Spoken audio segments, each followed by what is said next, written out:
everyone, and welcome to today's General Hospital recap. As always, don't forget to subscribe so you don't miss any of our videos or recaps. Really big day today on General Hospital. Lots of good stuff happened, so let's get right to it. But, of course, if you haven't already subscribed, please subscribe so you don't miss any of our videos or recaps. Let's get going. So, Lulu and Dylan. Lulu's still angsting about lying to Tracy and, not Tracy.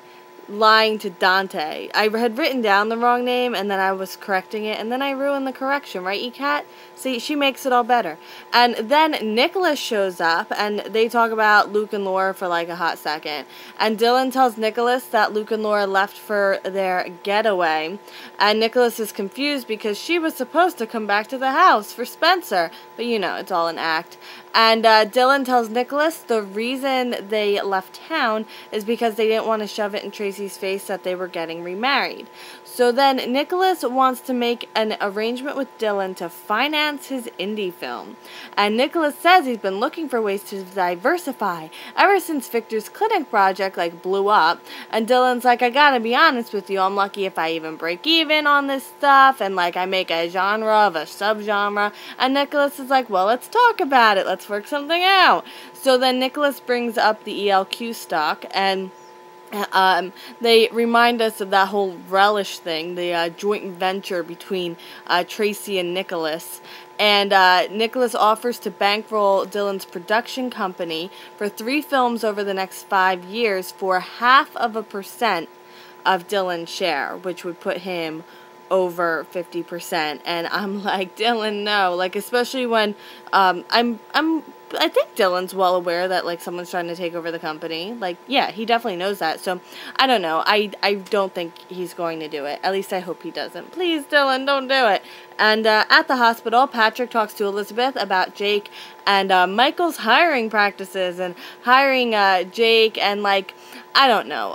Does he have to cast judgment on everything anyone does? Patrick's really been annoying me lately, and I'm starting to realize that ever since Robin left, I haven't been the biggest fan of Patrick.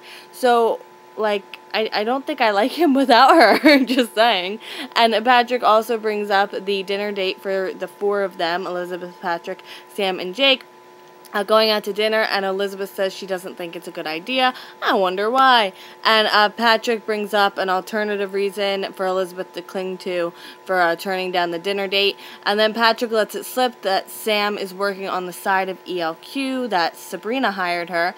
And I'm like, and Patrick cannot be trusted, when your PI girlfriend tells you, oh, this is in confidence, this is a secret between us, and then you go and tell Elizabeth? No.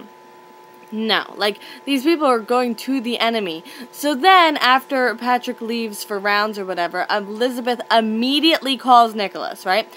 Such a betrayal, and she leaves this horrible message that he's, if he's going to move in on ELQ, he has to do it now because he's running out of time. Sam is catching up to them, and she's even worse than just betraying Michael.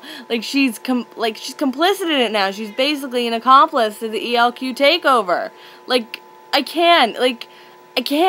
This is a whole new level of betray. I can't wrap my head around it. I honestly cannot wrap my head around it, especially since less than 24 hours ago she was all, oh, I can't betray Michael because Jason would never forgive me for betraying Michael. But now she's just full steam ahead. I can't wrap my head around her. I really can't. At ELQ, Denise wants to talk to Michael about Sabrina not letting her see Avery, and Denise wants Michael to call Sabrina and tell her to expect Denise coming over, and is just being very pushy and entitled to seeing Avery. And Denise is giving him a hard time, and he's really trying to be nice about it. He really is.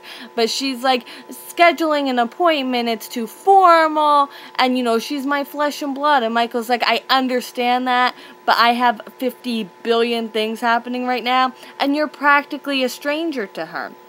So, of course, there needs to be supervision. And Michael then gets in touch with Jake, and Jake tells Michael that Tracy hired Sam, and he's very confused. So he goes and he leaves ELQ. Denise is still there, and talks to and threatens the picture of Edward Quartermain. And I think she's missing the point that Michael isn't trying to shut her out of Avery's life.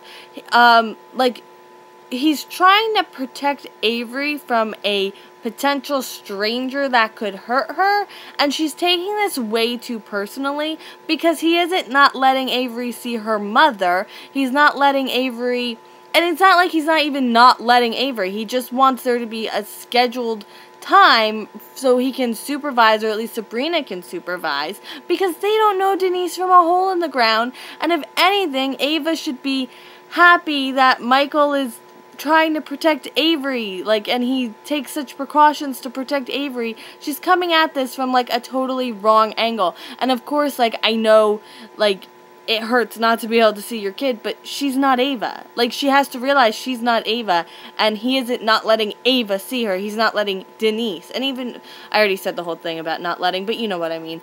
And Patrick asks, oh, wait.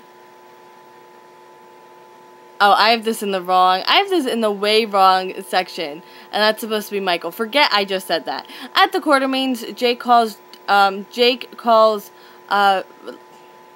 we're just going to pretend the last 5 seconds didn't happen, and we're going to move on. So Sam tells Tracy that Rosalie answered a call from her boss and that she couldn't identify the voice, but it was very, very familiar.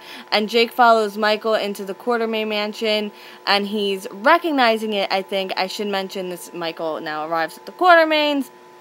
Jake, I'm so out of order right now. So, Michael arrives at the Quartermaine house, and Jake tells him to count to 10 and collect himself before he goes inside, and kind of urges Michael to even play dumb about the whole thing so they can, like, keep this going and find out more information. And the whole count to 10 thing caught Michael off guard because I'm pretty sure Jason would say that to him, but, like, I'm pretty sure that's a thing that Jason used to say to him, but correct me if I'm wrong. I might just be, like, pulling threads. And, but he decides to confront Tracy about ELQ, and Michael is yelling at Sam and Tracy and mentions the bug that Jake found in the phone, and Sam is like, oh, you know about that. And then Sam says that she would never work against Michael, and she's not even working for Tracy, and Michael's like, well, then who are you working for? And Sabrina walks in and says, me. So they tell Michael about, okay, so first Michael asks Sabrina if the reason she's so suspicious of Rosalie is because of what happened between him and Rosalie, and Tracy's like, no, Michael, like, she has reasons to be suspicious, she's not jealous. So then they tell Michael about how Nina paid off a huge hotel bill in cash the day she allegedly did not sell the ELQ shares to Rosalie, and how, and about the connection with Franca, and how they believe that Rosalie bought the shares on somebody else's dime and returned whatever money to Michael. So that they get through to him that Rosalie's been playing him this whole time, and obviously he's kind of devastated. And Jake and Sam talk and about, like, how good they both are at their job, and it's just really kind of cute. And Michael thanks Sabrina for hiring Sam and looking out for him. At Silas's office, Kiki comes to visit Silas and tells him she wants to talk about Morgan. So Silas kind of jumps ahead because of what he knows about Morgan and Denise. And then Kiki says how she made a mistake because she had accused Morgan of keeping secrets when he was really trying to plan a trip for the both of them.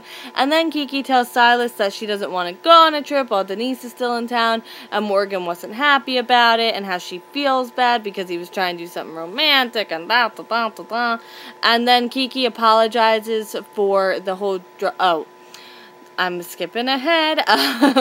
So then Kiki tells Silas she doesn't want to go on the trip while Denise is still in town, and Morgan wasn't really happy with that. At the Metro Court, oh my god, where am I?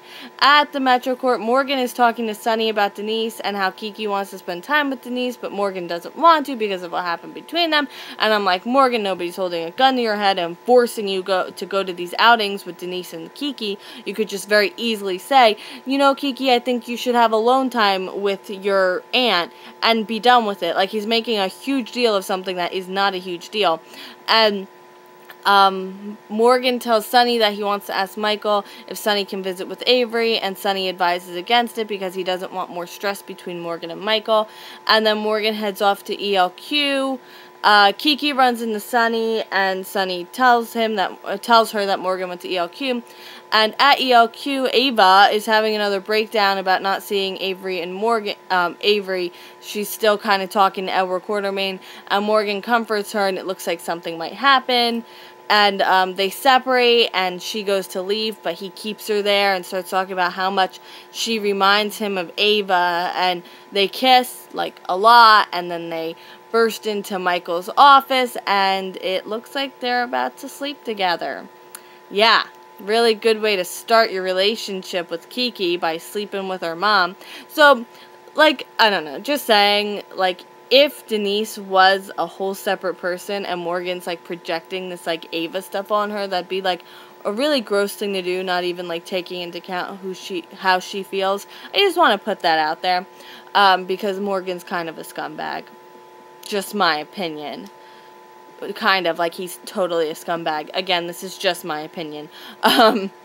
Alright, that is it for today's General Hospital. I am so excited for tomorrow. I hope it's going to be really, really good. I hope Kiki gets her butt down to ELQ and catches them in the act. And I hope somebody yells at Rosalie, or she gets thrown to jail. And, oh, I want to see Rosalie in jail. And I want to see Dylan turn down Nicholas. And, oh, it's going to be so good. Can't wait. Because the closer this whole ELQ thing ends, the closer we get to a Jason reveal. And I will see you tomorrow for Word General Hospital. I hope you have a great day. Bye. I did that in the wrong order.